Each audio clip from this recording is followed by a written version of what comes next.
गणेशाय नमः। वक्रतुण्डमहाकाय सूर्यकोटिसमप्रभ निर्विघ्नं कुरु मे देव सर्वकार्येषु सर्वदा। परम मंगलमय भगवान प्रभु परमात्मा श्री बालकृष्ण प्रभुलाई प्रणाम गर्दै, उहाँकै प्रत्यक्ष वाङ्मय प्रतिमूर्ति श्रीमद् भागवतजीलाई प्रणाम गर्दै, साथै ज्ञानमार्ग टिभीको माध्यमद्वारा हामीलाई हेरेर सुनेर साथ दिनुहुने सम्पूर्ण श्रद्धालु भक्तजनहरूलाई म वेद प्रकाश भट्टराईको तर्फबाट नमन गर्न चाहन्छु। स्वीकार्नुहोस्। जय श्री राधे, जय श्री कृष्ण। समादरणीय श्रद्धालु भक्तजनहरू, चतुर्मास भागवत कथा अन्तर्गत हिजोको प्रसङ्गमा हामीले सुनेका थियौँ, भक्ति माताले आफ्नो परिचय दिनुभएको थियो। भक्ति माता नवयुवती हुनुभएको थियो, तर उहाँका दुई पुत्रहरू वृद्ध भएका थिए। भक्ति माता यही कारणले दुखी हुनुहुन्थ्यो कि आमा तरुणी, छोराहरू वृद्ध भएका छन् भनेर। त्यस कारणले गर्दा म यो बसिरहेको ठाउँलाई छोडेर अन्तै जान्छु भन्नुभएको थियो। तब देवर्षि नारदले भन्नुभएको थियो, भक्ति चिन्ता नगर है, म सबै कुरा विचार गरेर तिमीलाई चिन्ताबाट दूर गराउने प्रयास गर्नेछु। यति मात्रै होइन, तिमीले भगवानको स्मरण गर, भगवानले त अवश्य तिम्रो दुःखबाट तिमीलाई निवृत्त गराउनु हुनेछ, दुःखबाट बचाउनु हुनेछ भनेर देवर्षि नारदले बताउनु भयो। देवी, आजको दिनमा जे देखिरहेको छ यो कलियुगको सुरुवाती हो। सुरुवातीमै यस्तो देखिरहेको छ, व्यक्तिहरू असुर प्रवृत्तिका हुनेछन्। अझै समय बढ्दै जाँदा ढाँट छल कपट रुचाउँछन् व्यक्तिहरूले, दुष्कर्म गर्न रुचाउँछन् व्यक्तिहरूले, सत्य बोल्दैनन् कसैले पनि। साधुहरूले पनि साधना छोडेर धन सम्पत्तिको निमित्तै दौडिने गर्छन्। कसैले पनि धैर्य गर्न सक्दैन, धैर्यता गरेर बस्दैन। आज काम गरेको छ, भरे नै केही चिज मिलिहालोस् भन्ने चाहन्छ। धैर्य गर्न व्यक्तिले सक्दैन। यति मात्रै होइन, अझै कलियुग बढ्दै गएपछि त जुन मङ्गल दृश्यहरू देखिरहेको छौ देवी, यी मङ्गल दृश्यहरू पनि सबै समाप्त हुनेछन्, यिनीहरू पनि देख्न छोडिनेछ। तर भक्ति, तिमी धन्य छौ, जो चाहिँ वृन्दावन धाममा आएपछि यति नवयुवती भयौ। वृन्दावन धामको महिमा अत्यन्तै धेरै छ। सज्जन वृन्द, नारदजी भन्नुहुन्छ, भक्ति तिमी त धन्य छौ, किनकि वृन्दावन धाममा आउने बित्तिकै तिमी त तरुणी भएकी छौ। त्यस्तो वृन्दावन धन्य छ जहाँ भक्तिले सदा सर्वदा नृत्य गरिरहेकी छिन् भनेर देवर्षि नारदले बताउनु भयो। यो सबै कलियुगको प्रभाव हो।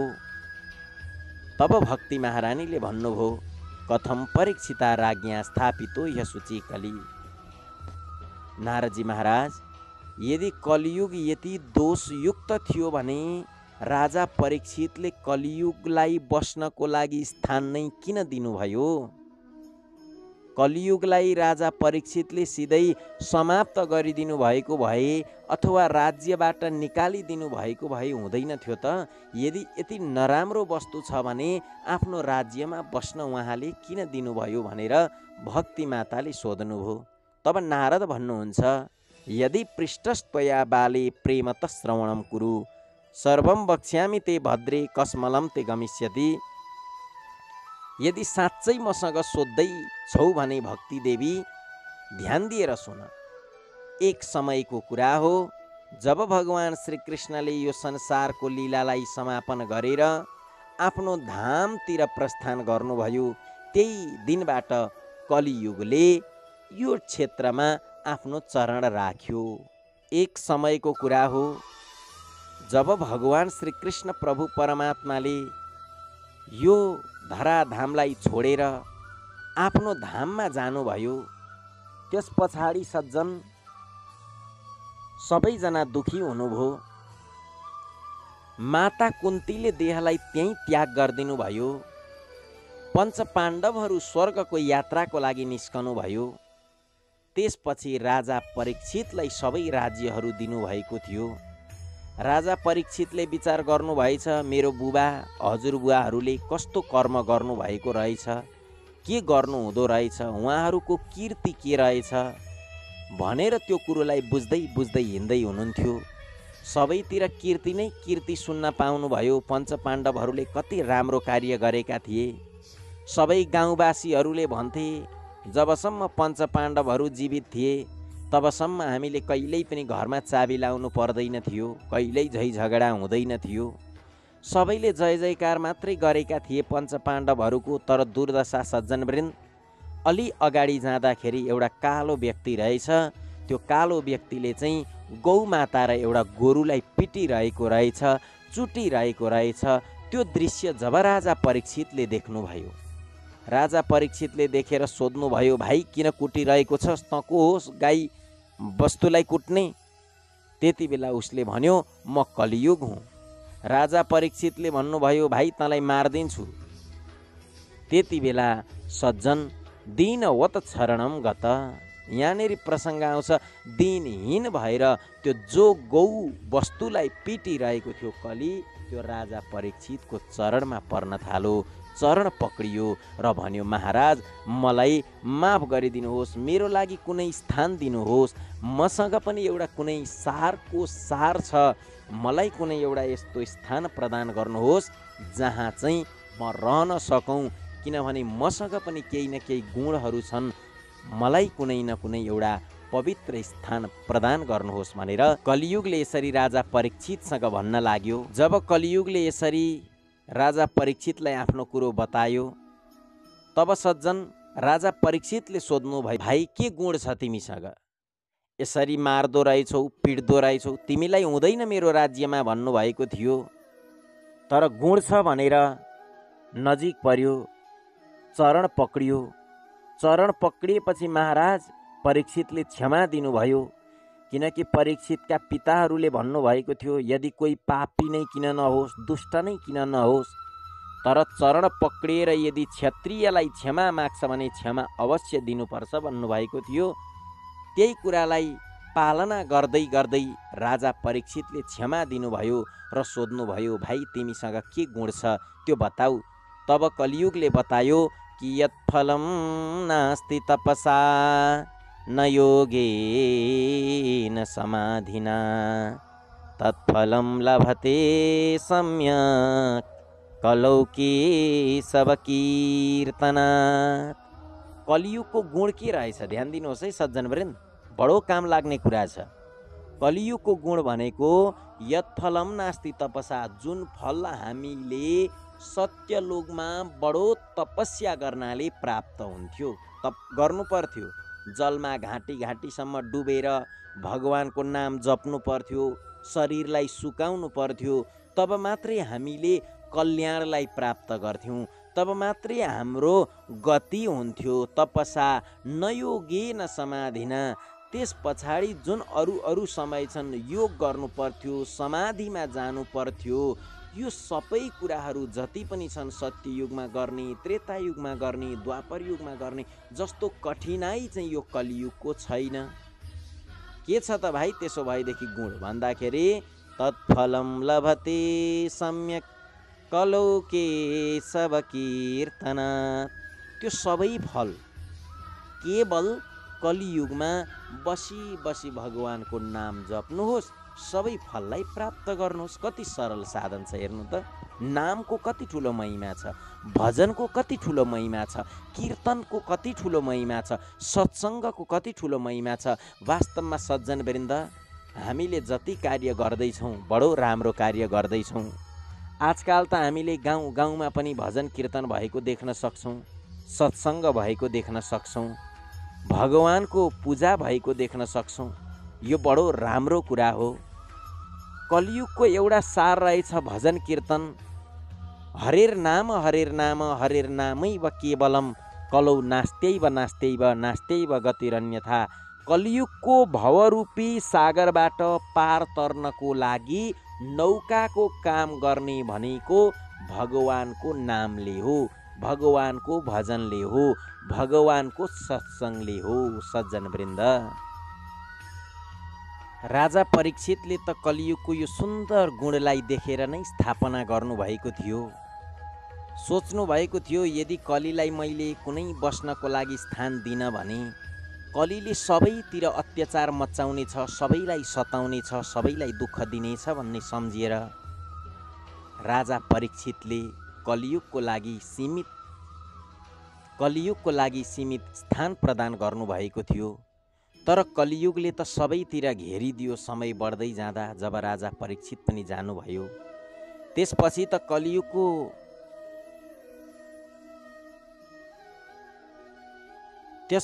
कलियुगको प्रभाव सबैतिर पर्न थाल्यो। भागवत कथा आदि इत्यादि पनि लोकमा हुन थाले।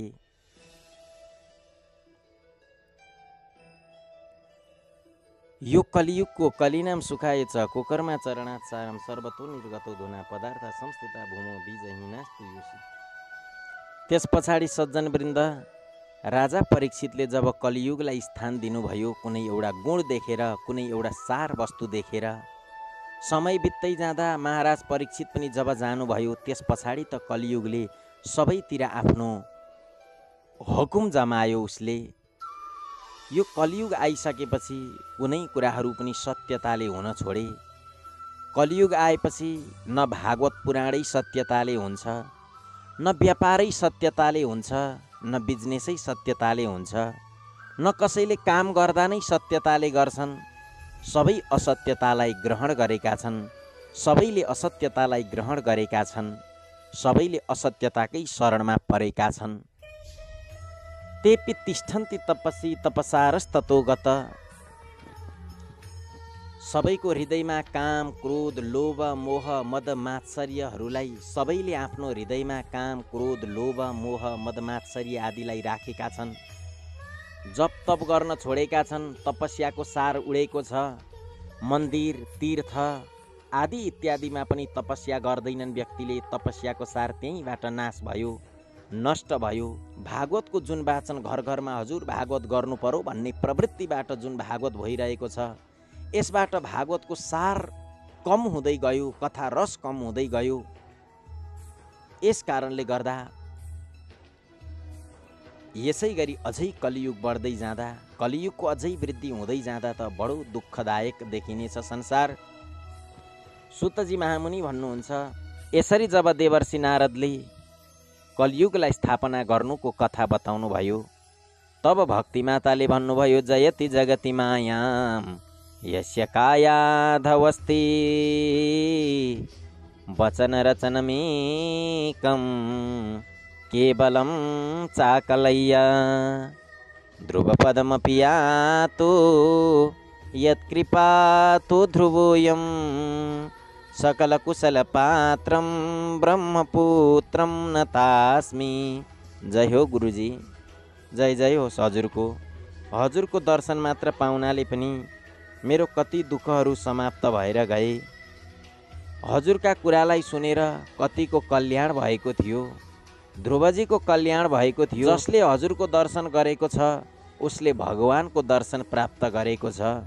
जसले हजुरको दर्शन गरेको छ उसको सारा दुःख कष्ट समाप्त भएको छ। त्यस कारणले गर्दा पनि म धन्य रहेछु, आज हजुरको दर्शन पाएँ, मेरो दुःख कष्ट समाप्त हुँदै गएको छन् भनेर यसरी भक्ति महारानीले नारदलाई भन्नुभयो भन्दै श्रीमद् भागवत महापुराणको महात्म्यको पहिलो अध्यायलाई यहाँनेरि प्रणाम। दोस्रो अध्यायमा नारद भन्नुहुन्छ, वृथा खेदयसी बाली अहो चिन्तातुरा कथम श्रीकृष्ण चरणाम भोजम स्मर दुःखम गमिष्यति। अरे भक्ति, वृथामा चिन्ता नगर। तिमी किन चिन्ता गरिरहेको छौ? किन अप्ठ्यारोमा परिरहेको छौ?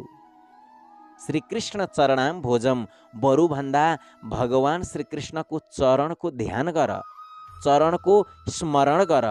जसको स्मरण गर्नाले दुःखम गमिष्यति, जति पनि दुःख किन नहोस्, दुःखको पहाडै किन नहोस्, त्यो पनि भगवान श्रीकृष्णको चरणको स्मरण गर्नाले समाप्त हुनेछ।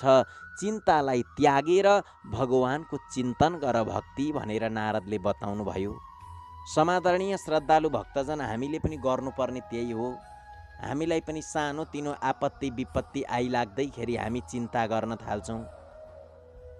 हामीलाई समस्या भयो भन्न थाल्छौँ, तर हामीले चिन्तन गर्दैनौँ।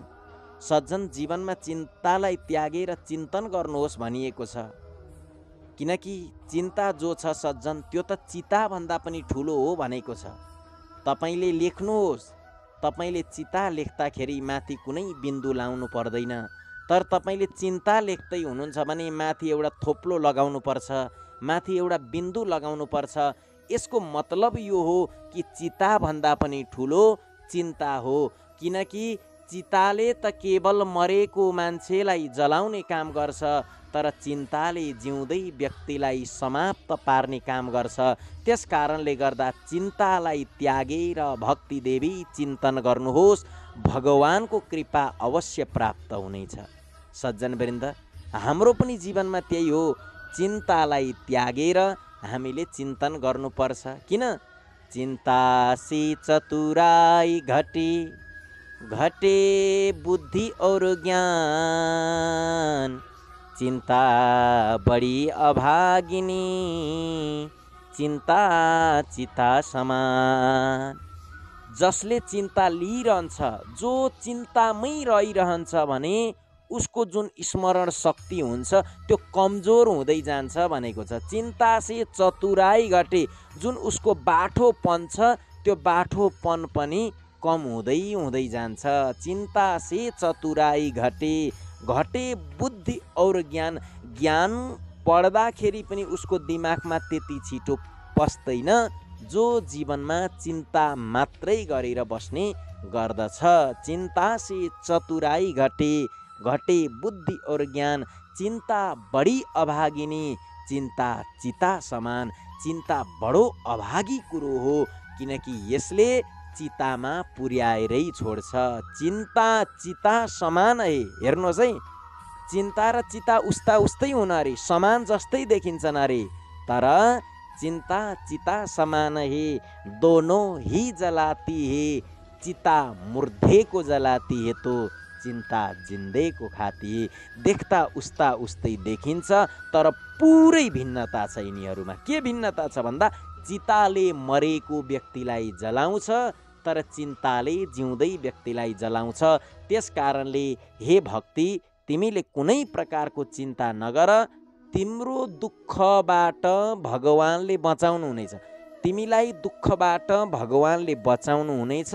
केवल भगवान श्री हरिको, भगवान श्री कृष्णको चरणको स्तुति गर, चरणको ध्यान गर, चरणको वन्दन गर, भगवानले बचाउनु हुनेछ दुःखबाट भनेर यसरी नारदले भन्नुभयो। द्रौपदी च परित्राता येन कौरव कस्मलात्, पालिता गोप सुन्दर्य सकृष्ण क्वापिनो गत।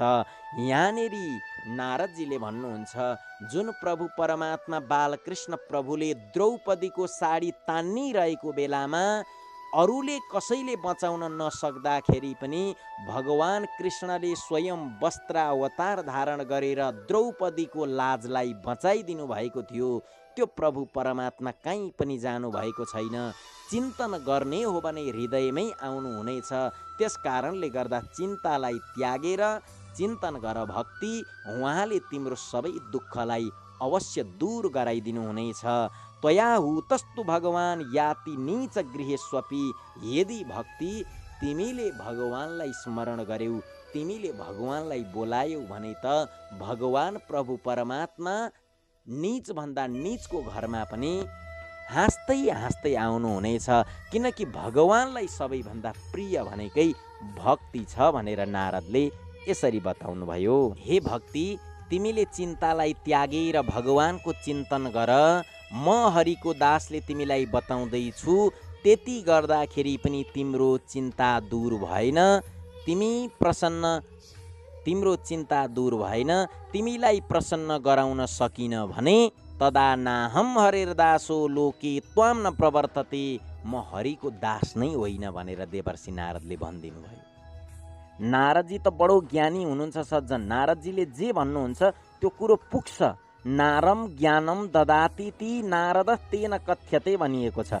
जसले ज्ञानको कुरा दिएर अन्धकारमा रोमल्लिरहेको व्यक्तिलाई अप्ठ्यारोमा परिरहेको व्यक्तिलाई अप्ठ्यारोबाट जसले बचाउनुहुन्छ, जसले अप्ठ्यारोबाट सजिलो गरी कसरी हिँड्ने भनेर सिकाउनुहुन्छ, तिनै नारद हुनुहुन्छ, तिनै नारद हुन्।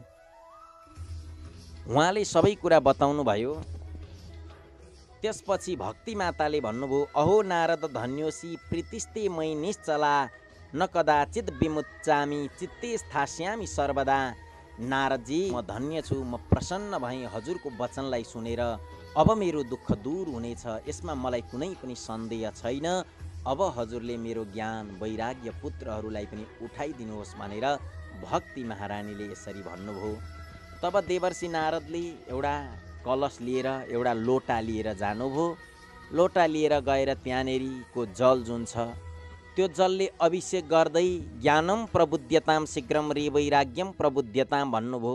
अरे ज्ञान उठ, अरे वैराग्य उठ भन्नुभयो। ज्ञान र वैराग्यलाई उठाउने प्रयास गर्नुभयो देवर्षि नारदले।